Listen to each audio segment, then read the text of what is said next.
नमस्कार प्रिय साथियों, मैं अश्विनी आप सभी का एक बार फिर से हार्दिक स्वागत करता हूं आपके अपने YouTube platform NCERT foundation academy पर।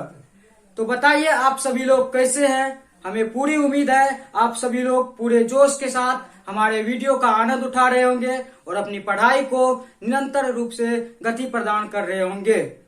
जैसा कि आप लोगों को भली भांति मालूम हो चुका होगा कि आपकी एनसीईआरटी कोर्स लॉन्च हो चुकी है, तो आज उसी एनसीईआरटी कोर्स का शंखनाद होने जा रहा है। आज उसी एनसीईआरटी कोर्स की हम फर्स्ट क्लास लेकर आए हैं और जैसा कि पिछले वीडियो में हमने बताया था कि आपकी एनसीईआरटी कोर्स जो है वह क्लास 6 से स्टार्ट होगी, जिसमें हम सबसे पहले आपको सोशल साइंस सेक्शन वाला ज्योग्राफी सब्जेक्ट को कवर कराएंगे।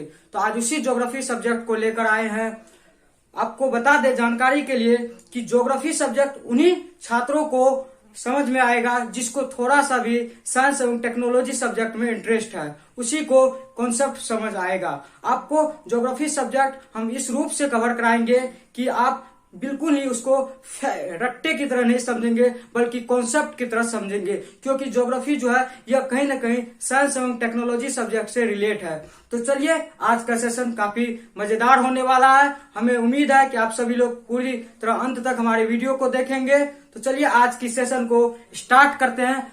आपको बता दूं कि आपकी जो ज्योग्राफी सब्जेक्ट है क्लास 6 की, इसमें टोटल 8 चैप्टर है। आपका आज फर्स्ट चैप्टर स्टार्ट होने वाला है और इस फर्स्ट चैप्टर को हमने 2 पार्ट में डिवाइड किया। आज की जो फर्स्ट पार्ट होगी उसमें हम कुछ बेसिक कॉन्सेप्ट लेकर आए हैं और जो सेकेंड पार्ट होगा वो हमारा इस चैप्टर का जो मेजर पोर्शन है वो आपको कवर कराया जाएगा। 2 पार्ट में आपकी ये जो ज्योग्राफी का फर्स्ट चैप्टर है यह कंप्लीट किया जाएगा। तो चलिए स्टार्ट करते हैं। आप देख रहे होंगे यह चैप्टर का नाम लिखा हुआ the earth in the solar system, यही आपके चैप्टर का नाम है। जैसा कि चैप्टर के नाम से स्पष्ट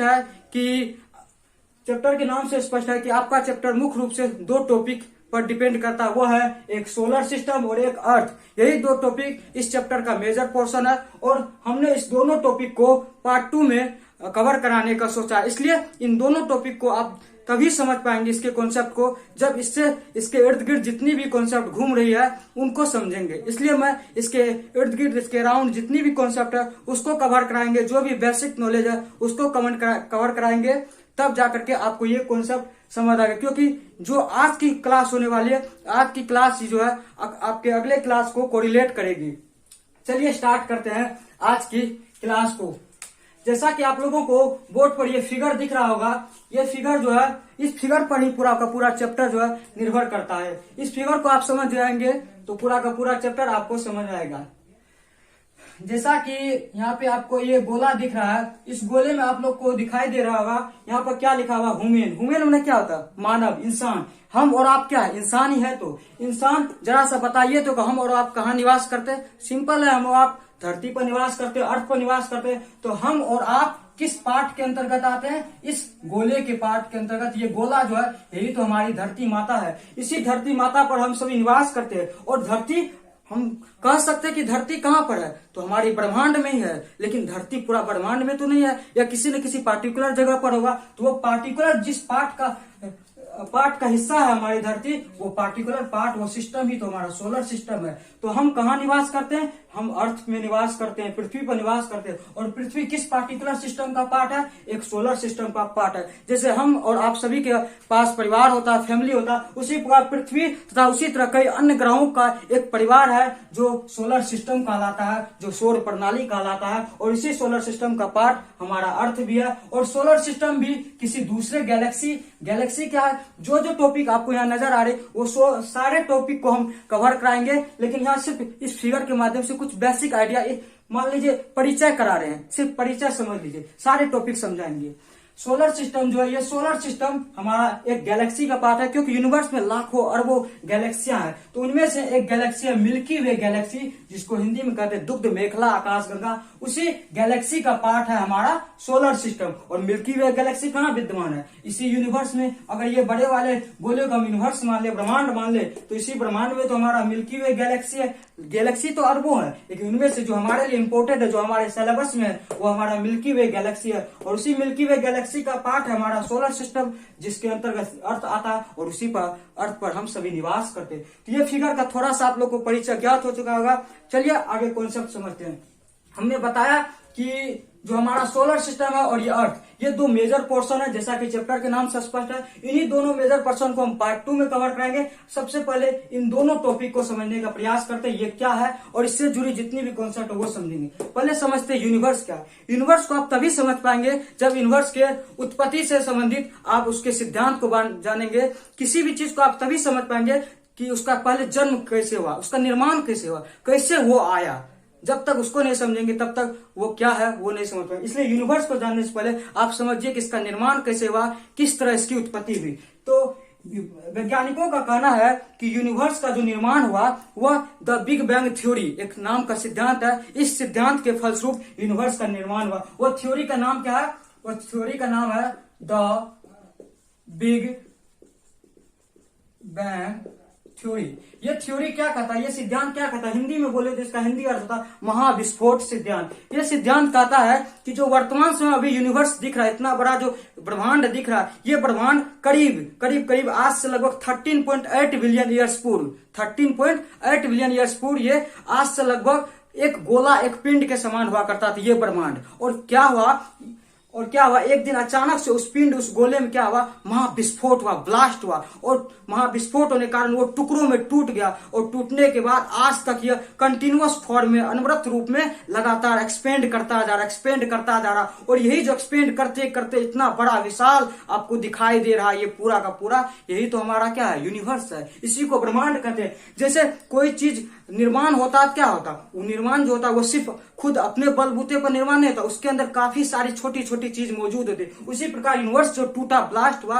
तो वो जो एक्सपेंड किया, ब्रह्मांड जो निर्माण हुआ, तो उसके अंदर ढेर सारा चीज होगा। तो इसी यूनिवर्स जब धीरे धीरे बढ़ता गया तो धीरे धीरे जैसे समय समय पर किसी चीज में क्या होता है? अनुसंधान होता है, रिसर्च होता है। उसी तरह यूनिवर्स में नए नए चीज का निर्माण हुआ समय समय पर। उसी तरह हमारे यूनिवर्स में गैलेक्सीज आई, आकाश गंगाएं आए, तारे आए, ग्रह आए, सन आया, मून आया, अर्थ आई, हमारी सोलर सिस्टम आया। इसी तरह ढेर सारे चीजों का एस्ट्रॉयड, मेटेरॉयड, कॉमेट, ये सारी उल्कापिंड जितनी भी है सब के सब इसमें निर्मित होते गए और इस तरह हमारा इतना बड़ा विशाल ब्रह्मांड का निर्माण हुआ। और अभी तक बहुत ही मुश्किल है कि इसके आकार को ज्ञात करना। वैज्ञानिक अभी तक इसके सटीक आकार को ज्ञात नहीं कर पाए, इसलिए यह लगातार अनवरत रूप में बढ़ता ही जा रहा है। ठीक, तो यूनिवर्स क्या है? यूनिवर्स लाखों करोड़ों गैलेक्सियां, लाखों करोड़ों स्टार्स, सन, मून, अर्थ, सोलर सिस्टम सब और जितनी भी सेलेस्टियल बॉडीज है सब का एक संग्रह है, एक ग्रुप है, सब मिलके कंटेन करता है हमारे यूनिवर्स को। और यूनिवर्स का जो उत्पत्ति हुआ किस थ्योरी के बेसिस पे हुआ? The big bang theory. The big bang theory जो है यह रिलेटेड है यूनिवर्स से। The big bang theory is related to the formation of universe. यह यूनिवर्स के निर्माण से संबंधित, उसके उत्पत्ति से ही संबंधित है। और समझ गए बिग बैंग थ्योरी क्या है? वो जो ब्लास्ट हुआ ना वही थ्योरी कहलाती है बिग बैंग थ्योरी। सिंपल है। अब चलते हैं, हमारा अगला टॉपिक है ये गैलेक्सी। यूनिवर्स तो कंप्लीट हो गया, ये गैलेक्सी क्या है? गैलेक्सी को समझते हैं। गैलेक्सी जो है ये हमारे यूनिवर्स का ही पार्ट है। यूनिवर्स में लाखों अरबों मिलियन गैलेक्सीज है।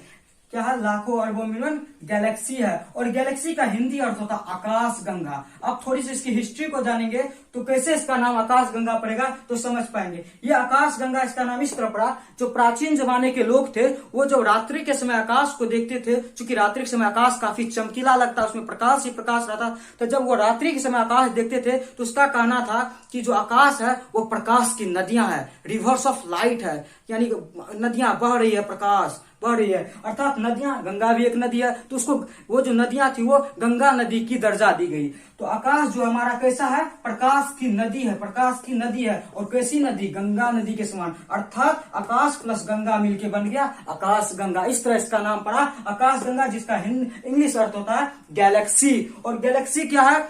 लाखों अरबों मिलियन, अंग्रेजी में बोले तो millions of stars, the groups of millions of stars, clouds of dust and gases, यानी कि लाखों मिलियन अरबों तारों, इसके बाद बादल के धुओं, गैस कण, सब का क्या है? एक ग्रुप है हमारा गैलेक्सी। तो गैलेक्सी क्या है? तारों का समूह है, मिलियन तारों का समूह है, बिलियन तारों का समूह है हमारा गैलेक्सी। और गैलेक्सी एक आध नहीं है। जब क्या आइंस्टीन साहब आए तो उन्होंने कहा था कि हमारे, आप ये मत समझिए कि एक या दो गैलेक्सी है, हमारे ब्रह्मांड में मिलियन का बिलियन गैलेक्सी है। और उनमें से हमारे लिए इंपॉर्टेंट है मिल्की वे गैलेक्सी। हमको सिर्फ समझना था गैलेक्सी क्या है, समझ के गैलेक्सी बिलियन तारों का एक ग्रुप है। और अब हम जानेंगे हमारे लिए जो इंपॉर्टेंट है वो मिल्की वे गैलेक्सी है। ये सिर्फ एक गैलेक्सी के बारे में जानेंगे, मिल्की वे गैलेक्सी, क्योंकि हमारे सिलेबस के अंतर्गत ये मिल्की वे गैलेक्सी की चर्चा की गई। तो चलिए इस मिल्की वे गैलेक्सी के बारे में थोड़ा सा जानते हैं। इसके बारे में जानना क्या है, ये सिर्फ जानना है गैलेक्सी क्या, गैलेक्सी आप जान गए, और मिल्की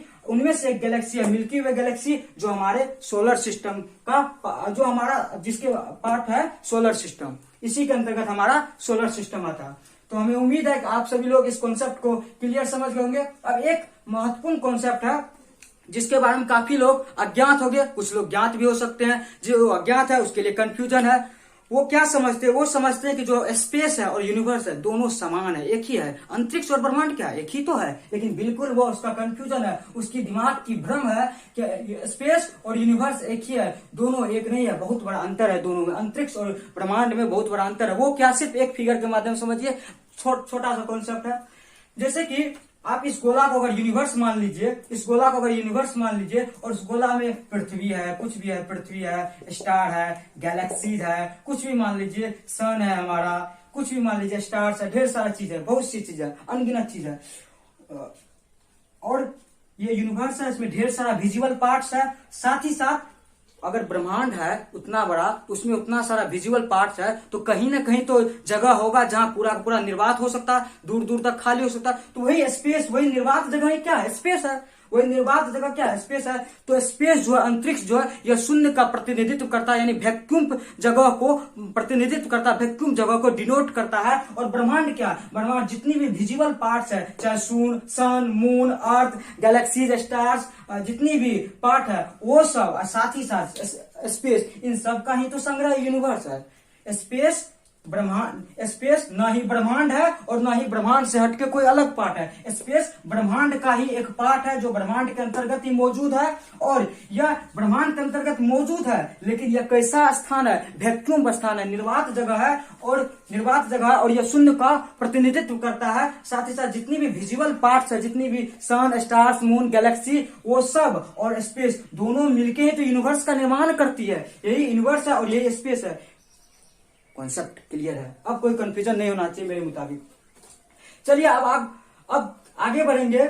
अगर आप चैप्टर में अंदर तक एंटर करेंगे तो आपको मिलेगा, थोड़ा सा नीचे लेवल से ले जाते हैं। आप जब चैप्टर में अंदर एंटर करेंगे तो आपको मिलेगा कि जो रात्रि के समय आकाश कितना अच्छा चमकीला लगता है, मानो हमारी आकाश जो है हीरे से गुथा हुआ है, तारे टिमटिमाते हुए प्रतीत होते हैं। यहां से हमारे लिए सवाल आता है, तारे क्या है, स्टार क्या है, और ये टिमटिमाते हुए क्यों प्रतीत होते हैं। Why are stars twinkling to be appear? तारे क्यों टिमटिमाते हुए प्रतीत होते हैं, क्यों ट्विंकलिंग करते हैं, ये कॉन्सेप्ट आता है। और तारा क्या है, इन दोनों कॉन्सेप्ट को आप तभी समझ पाएंगे जब आपको एक और कॉन्सेप्ट पता होगा, वो है हमारा सेलेस्टियल बॉडीज। ये सेलेस्टियल बॉडीज क्या है ये जान लीजिए, छोटा सा इसका डिफिनेशन है। सेलेस्टियल बॉडीज का, जिसको हिंदी अर्थ होता है खगोलीय पिंड, ये क्या है, सेलेस्टियल बॉडीज क्या है, सूर्य, चंद्रमा, साथ ही साथ वे सारे ऑब्जेक्ट्स जो रात्रि के आकाश में चमकते हैं, शाइनिंग करते हैं, वही हमारा तो सेलेस्टियल बॉडीज है।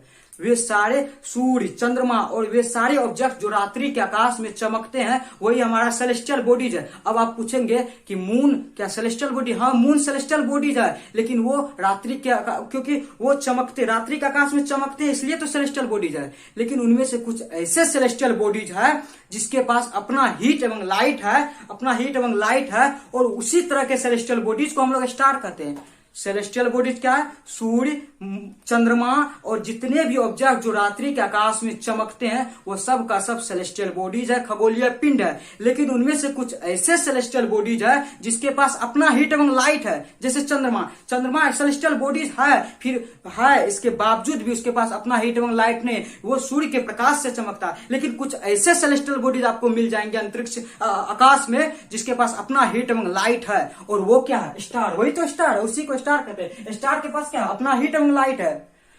और जैसे सन के पास अपना हीट एंड लाइट है, तो क्या हमको सन को स्टार कहें? यस, सन एक स्टार है। सन भी एक क्या तारा है। अब कहेंगे सन अगर तारा है तो अदर स्टार के कंपैरिजन में ये हमें बहुत बड़ा क्यों दिखाई देता और अदर स्टार हमें छोटे छोटे क्यों दिखाई पड़ते? इसका मेन वजह यह है कि जो सन है वो हमारी पृथ्वी से काफी नजदीक स्थित है, काफी कम दूरी पर स्थित है as compared to other stars. यानी अन्य तारों के तुलना में सन जो है ये हमारी पृथ्वी से काफी निकटतम दूरी पर स्थित है। आगे आप यह पढ़ेंगे जो तारे हैं, अन्य तारे, वो हमसे बहुत दूर स्थित है, बहुत दूर, जिसका आप अनुमान भी नहीं लगा सकते हैं। लेकिन सूर्य जो है हमसे काफी निकटतम दूरी पर स्थित है, इसलिए तो कहा गया पृथ्वी का सबसे निकटतम तारा सूर्य है। तो सूर्य एक तारा है लेकिन वो हमसे काफी निकट है, इसलिए वो हमारे चर्चा में रहता है, इसलिए वो थोड़ा सा राजा बना हुआ, यही कारण है। और सब छोटे छोटे हैं तो उसको कोई वैल्यू नहीं है। स्टार के पास अपना हीट एवं लाइट है, तो स्टार क्या? वैसा सेलेस्टियल बॉडी जिसके पास अपना हीट एवं लाइट हो। क्लियर है? अब हम समझेंगे ये तारे टिमटिमाते हुए क्यों प्रतीत होते हैं। असल बात यह है कि तारे टिमटिमाते नहीं है, तारे टिमटिमाते नहीं, वो स्थिर होते हैं, वो एक समान प्रकाश उत्सर्जित करता है, लेकिन वो टिमटिमाते हुए प्रतीत होता है। आखिर क्यों, क्या वजह है? वो कॉन्सेप्ट को समझेंगे। ये कॉन्सेप्ट बड़ा इंटरेस्टिंग होने वाला है, तारे क्यों टिमटिमाते हैं। चलिए देखते हैं इस कॉन्सेप्ट को। तारे क्यों टिमटिमाते, इसका एक लाइन में अगर आंसर कहेंगे तो वह है due to refraction of light. Due to refraction of light, यानी प्रकाश के अपवर्तन के कारण ही तारे टिमटिमाते हुए प्रतीत होते हैं। अरे ये क्या, अब क्या कॉन्सेप्ट आ गया? Refraction of light. तो ये भी कॉन्सेप्ट समझेंगे और इसको इससे क्या कैसे रिलेट करेंगे कि तारे टिमटिमाते हुए प्रतीत होते हैं, उसको भी समझेंगे एक फिगर के माध्यम से। जैसे मान लीजिए ये 2 4 5 कुछ तारे ले लिए, ठीक, और यहाँ पे ये गोला हमारी पृथ्वी है, हमारी धरती माता है, ये धरती हो गई और ये तारे हो गए कुछ मुझ, ठीक। अब ये तारे तो हमारे आकाश में और ये पृथ्वी है, ठीक। जब हम पृथ्वी पर से तारे को देखते हैं तो हमें तारे टिमटिमाते हुए प्रतीत होते हैं। इसका वजह यह है कि तारे आकाश में है और पृथ्वी यहाँ, इसके बीच में क्या मौजूद है? इसके बीच में एटमॉस्फेयर मौजूद है, हिंदी में बोले तो वायुमंडल मौजूद है। और वायुमंडल मौजूद है, उसके ढेर सारे लेयर, एक दो नहीं, ढेर सारे लेयर मौजूद है, ढेर सारी परत मौजूद है। तो क्या होता है, जब तारे की प्रकाश आकाश से निकलती है, वहां क्या है? वहां कैसा मीडियम? वैक्यूम है, निर्वात है। लेकिन जब वहां से वह प्रकाश निकलती है सीधी रेखा में तो उसको ढेर सारे लेयर से होकर गुजरना पड़ता है। जब वो ढेर सारे लेयर से होकर गुजरते हैं तो उसको मीडियम क्या होता है? बदल जाता है, दूसरा मीडियम मिल जाता है, एयर मिल जाता है। नीचे आएगा क्या मिलेगा? एयर मिलेगा। जब उसको एयर मिलता है क्या हुआ? मीडियम चेंज हो गया, वैक्यूम से एयर में है। जब ये कॉन्सेप्ट है, ये प्रैक्टिकली प्रूफ है कि जब प्रकाश की किरण एक माध्यम से दूसरे माध्यम में प्रवेश करती है, ट्रेवल करती है, तो अपने एक्चुअल पाथ से डाइवर्ट हो जाती है। और यही कॉन्सेप्ट तो रिफ्रैक्शन ऑफ लाइट का कहता है। यही कॉन्सेप्ट रिफ्रैक्शन ऑफ लाइट कहता है कि जब प्रकाश की किरण एक माध्यम से दूसरे माध्यम में प्रवेश करती है तो वो अपना एक्चुअल पाथ से डाइवर्ट हो जाती है। यही तो कॉन्सेप्ट रिफ्रैक्शन ऑफ लाइट का है। और इसी कॉन्सेप्ट को वैलिड करता है तारा, जिस कारण से ये टिमटिमाते हुए प्रतीत होते हैं। जब ये ऊपर से नीचे आती है पृथ्वी तक तो उसको ढेर सारे लेयर से गुजरना पड़ता है और ढेर सारे लेयर, ढेर सारा इसको कंडीशन मिलता है, जिस कारण से क्या होता है? एक्चुअल पाथ से भटक जाता है और जिस कारण से यह पृथ्वी तक जिगजैग मोशन में पहुंचती है, जिस कारण से हमें कभी हाई लाइट में कभी डीम लाइट में पहुंचता है और जिस कारण से हमें लगता है तारे टिमटिमा रहा है, लेकिन टिमटिमाता हुआ प्रतीत होता है, असल में टिमटिमाते नहीं। छोटा छोटा कॉन्सेप्ट समझते जाइए, आगे बढ़ते जाएंगे, ज्यादा लंबा क्लास नहीं घिसना है। फिर आगे चलेंगे। आगे आपका टॉपिक है, एक और महत्वपूर्ण टॉपिक है, फुल मून क्या है? फुल मून क्या? इसी को हम लोग कहते हैं पूर्णिमा। इसी को क्या कहते हैं? पूर्णिमा। फुल मून क्या? जब चंद्रमा जो है जिस दिन चंद्रमा अपना पूरा वृत्ताकार रूप में, पूरा आकार वृत्ताकार रूप में दिखाई देता है, प्रतीत होता है, वही तो कंडीशन क्या कहलाता है? Full moon. वही कंडीशन क्या कहलाता है? That condition is full moon. जब हमारा चंद्रमा पूरी तरह से पूरा वृत्ताकार आकार में दिखाई देता है, पूरा वृत्ताकार अपना पूरा आकार में हमको दिखाई देता है, वही कंडीशन क्या कहलाता है? Full moon. और उसी दिन क्या होता है? पूर्णिमा होता है। सिंपल है। आगे बढ़ेंगे। आगे हमारा है न्यू मून। न्यू मून, और इसी को कहते हैं अमावस्या।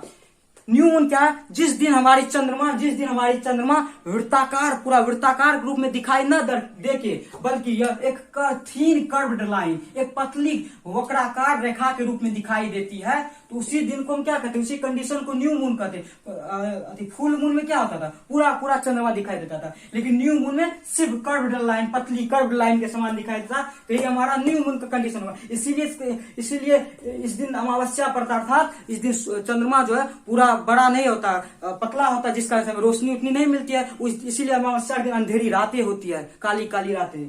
ठीक, ये कॉन्सेप्ट क्लियर है। अब दो और कॉन्सेप्ट है, एक है लूनर इक्लिप्स, एक है लूनर इक्लिप्स।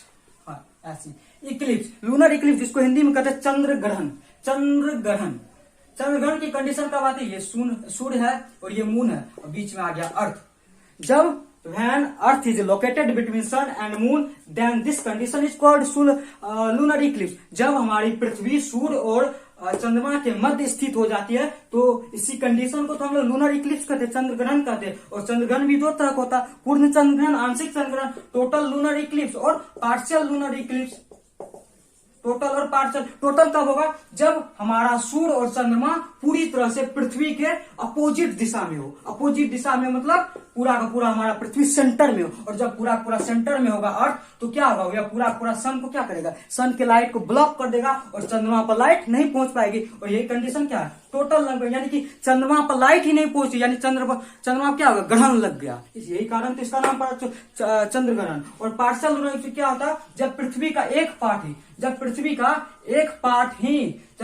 एक पार्ट ही इसके सूर्य की रोशनी को ढक पाता है, बाकी सब पार्ट चंद्रमा तक रोशनी पहुंचती है, तब इस कंडीशन को लोग पार्शियल लूनर इक्लिप्स कहते हैं। सिंपल, ये दोनों कॉन्सेप्ट हो गए। अब हमारा जब चंद्र ग्रहण पढ़े तो आपने सुना होगा, सूर्य ग्रहण भी पढ़ा दीजिए। सूर्य ग्रहण क्या है, ये concept solar eclipse. Solar eclipse, सूर्य ग्रहण क्या है, जैसे चंद्र ग्रहण में सूर्य और चंद्रमा के बीच में हमारा पृथ्वी आ गया, तो सूर्य ग्रहण, चंद्र ग्रहण में सूर्य और चंद्रमा के मध्य हमारी पृथ्वी आती थी। ठीक उसके विपरीत सूर्य ग्रहण में सूर्य और पृथ्वी के मध्य अब चंद्रमा आ जाएगा। When moon is located between sun and earth, then this condition is called solar eclipse। तब ये कंडीशन क्या कहलाएगा, सूर्य ग्रहण कहलाएगा। और इसमें भी होता है, कभी काल क्या होता है, ये पूरी तरह से चंद्रमा ढक देता है, वैसे पूरी तरह इसकी क्षमता नहीं है ढकने की। ये जितना ज्यादा ढक पाता है, जितनी दूर पृथ्वी तक रोशनी नहीं पहुंच पाती है, उस दिन क्या होता है, उस दिन कहते हैं कि इस क्षेत्र में सूर्य ग्रहण लगा है। और जिस क्षेत्र में रोशनी पहुंचती है वहां नॉर्मल डे है, लेकिन जिस क्षेत्र में सूर्य की रोशनी नहीं पहुंच गई, ब्लॉक हो गई है, उस दिन क्या होता है, कि सूर्य ग्रहण लग गया, यानी कि ढका हुआ है उस क्षेत्र में। सुनते होंगे न्यूज में कि आज इस क्षेत्र में, अधिकांश क्षेत्र में सूर्य ग्रहण लगा। क्यों, क्योंकि उस क्षेत्र में चंद्रमा ने क्या किया, अपना प्रभाव दिखाया, सनलाइट को ब्लॉक कर दिया, ब्लॉकिंग ऑफ सनलाइट, या सनलाइट को ब्लॉक करने का काम करता। ये कॉन्सेप्ट क्लियर है। अब मात्र हमारा 2 टॉपिक बचा है इस पार्ट में, इस वीडियो में। वो है हमारा एक कॉन्स्टिलेशन, जिसका हिंदी अर्थ होता है नक्षत्र मंडल, या इसी को कहते हैं तारामंडल। नक्षत्र मंडल या इसी को कहते हैं तारामंडल, कॉन्स्टिलेशन, नक्षत्र मंडल। तारामंडल क्या, जब आप गौर से रात्रि समय आकाश को देखेंगे तो आप गौर से नोटिस कीजिएगा कि तारों का अलग अलग ग्रुप क्या कर रहा है, वो अलग अलग ग्रुप बना के, कुछ तारे अलग अलग ग्रुप बना के विभिन्न प्रकार के पैटर्न फॉलो कर रहा है, और वो हमें दिखा रहा है। मान लीजिए नाटक दिखा रहा है कि वो देखो हम अपना अलग अलग ग्रुप बना करके कैसा कैसा तुमको प्रदर्शन दिखा रहे हैं। तो यही तारों का ये जो कंडीशन है, ग्रुप बना करके अलग अलग आकाश में प्रतीत होना, अलग अलग प्रकार के पैटर्न दिखाना, यही तो कॉन्स्टिलेशन कहलाता। तारामंडल, तारामंडल नाम से इस पर तारा का मंडल, तारा का ग्रुप, तारा का एक ऐसा ग्रुप जो अलग अलग प्रकार के विभिन्न प्रकार के पैटर्न को प्रदर्शित करता है आकाश में, रात्रि के आकाश में, वही हमारा तारामंडल है। ढेर सारे तारामंडल मिलेंगे आकाश में गौर से देखने पर। उनमें से एक महत्वपूर्ण तारामंडल जो हमारे सिलेबस में है वो है अर्सा मेजर तारामंडल, अर्सा मेजर कॉन्स्टिलेशन। इसी का दूसरा नाम है सप्तऋषि। इसी का दूसरा नाम क्या है, सप्तऋषि तारामंडल। नाम से स्पष्ट है, सप्तऋषि तारामंडल, 7 ग्रुप्स ऑफ 7 स्टार, 7 तारों का समूह। तो नक्षत्र मंडल समझ गए, तारों का एक ऐसा समूह जो अलग अलग प्रकार के विभिन्न प्रकार के पैटर्न को फॉलो करता है, वही तारामंडल। उनमें से एक महत्वपूर्ण अर्सा मेजर, जिसको हम सप्तऋषि कहते हैं, जो 7 तारों का एक समूह। अब लास्ट कॉन्सेप्ट इस वीडियो का, वो कॉन्सेप्ट है पोल स्टार। ये पोल स्टार क्या है, ध्रुव तारा। प्राचीन जमाने के लोग जो थे वो डायरेक्शन को पता करने के लिए तारे की मदद से डायरेक्शन को पता करते थे। हमारे जब आप गौर से देखेंगे तो हमारे अंतरिक्ष में रात में एक नॉर्थ स्टार, एक उत्तरी तारा दिखाई देता है जो नॉर्थ डायरेक्शन को इंडिकेट करता है, और उसी नॉर्थ स्टार का नाम तो है पोल स्टार, और उसी का नाम क्या है? पोल स्टार है। पोल स्टार क्या है? एक नॉर्थ स्टार है जो नॉर्थ डायरेक्शन को इंडिकेट करता है, और जो हमारी आकाश में रिमेन्स है, एक जगह पे स्थित है, इधर से उधर मूव नहीं करता, एक जगह रिमेन्स है, वही हमारा पोल स्टार है। क्लियर है? अगर पोल स्टार के लोकेशन को आप सप्तऋषि तारामंडल के मदद से लोकेशन को ज्ञात करना चाहते हैं, फिगर के माध्यम से देखिए हम बताते हैं कैसे ज्ञात करते हैं। जैसे सप्तऋषि तारामंडल 7 तारों का एक समूह, तो 7 तारे बनाते हैं, 1 2 3 4 5, ये 6 और ये 7, यही इसी तरह होता है शायद। ये हमारा सप्तऋषि तारामंडल है, यहाँ हमारा पोल स्टार है। अब कैसे पता करेंगे कि पोल स्टार हमारा कहाँ है? ये पता करना इस सप्तऋषि तारामंडल के हेल्प से। तो आप जैसे ये हमारी पृथ्वी है, यहाँ पे कोई इंसान मौजूद है, इसका फेस अंतरिक्ष की तरफ है, ये अपनी आंखों से क्या करेगा? एक इमेजिनरी लाइन खींचेगा, काल्पनिक रेखा। इमेजिनरी लाइन कहां से होकर गुजारेगा? तो सप्तऋषि तारामंडल का इन दोनों का नाम है पॉइंटर स्टार्स। इन दोनों का क्या नाम है? Pointer stars. जब आप एक इमेजिनरी लाइन को सप्तऋषि तारामंडल के पॉइंटर स्टार से होकर के आगे एक्सटेंड करते हैं, तो ये डायरेक्ट अपने आप पोल स्टार से जाकर के मीट कर देगा। तब आपको पता चलेगा अरे भाई ये तो यहाँ स्थित है।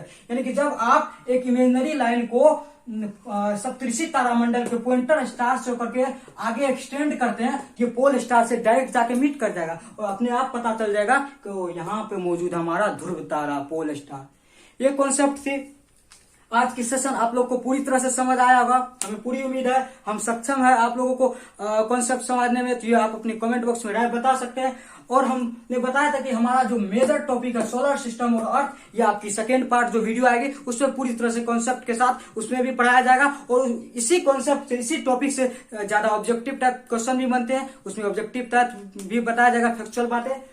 और ये कॉन्सेप्ट जितनी भी है आप लोगों को थोड़ा सा बेसिक समझ के क्लियर हुआ होगा। क्लियर है? तो हमें उम्मीद है आप सभी लोग पूरे जोश और जुनून के साथ वीडियो का आनंद लिए होंगे। और अगर कॉन्सेप्ट क्लियर आया, अच्छी वीडियो लगे तो सपोर्ट करने की कोशिश कीजिएगा। और हमने पिछले वीडियो में बताया था कि जितनी भी कमियां नजर आ रही है वो कमेंट बॉक्स में आप बता दीजिए। हमने थोड़ा सा मेहनत किया है, लाइटिंग में थोड़ी सी कमी थी, आज थोड़ा सा मेहनत किया। अगर कुछ और कमियां नजर आ रही जितनी भी, वो सारा कमेंट बॉक्स में बताने की कोशिश कीजिएगा। और एक इन्फॉर्मेशन, अगर इस क्लास का जो स्टूडेंट हमने अपनी तरफ से पूरी कोशिश की इस कॉन्सेप्ट को समझाने की, और इस तरह समझाया कि आप खुद से नोट्स बना सकते हैं। लेकिन जो स्टूडेंट इसके लिए असक्षम है, तो हमने बताया था कि हमारा व्हाट्सएप नंबर जो डिस्क्रिप्शन बॉक्स में आपको मिल जाएगा, वो नंबर पर हमसे कांटेक्ट करके मैसेज कर दीजिएगा। हमारा ग्रुप बना हुआ इसी यूट्यूब प्लेटफॉर्म के नाम पर एनसीईआरटी फाउंडेशन एकेडमी, उस पर आप कांटेक्ट कर देंगे, आपको ग्रुप में इस क्लास का नोट्स मिल जाएगा। जो असक्षम विद्यार्थी और जो सक्षम है, कोशिश कीजिए आपसे भी नोट्स बन सकता है, क्योंकि हमने कॉन्सेप्ट को बड़ी बारीकी से बताया है। तो अगले क्लास में हम लोग फिर मिलेंगे बड़े जोश जुनून के साथ। तब तक के लिए आप लोग मिलेंगे अगले क्लास में। तब तक के लिए टेक केयर एंड बाय। बहुत बहुत धन्यवाद।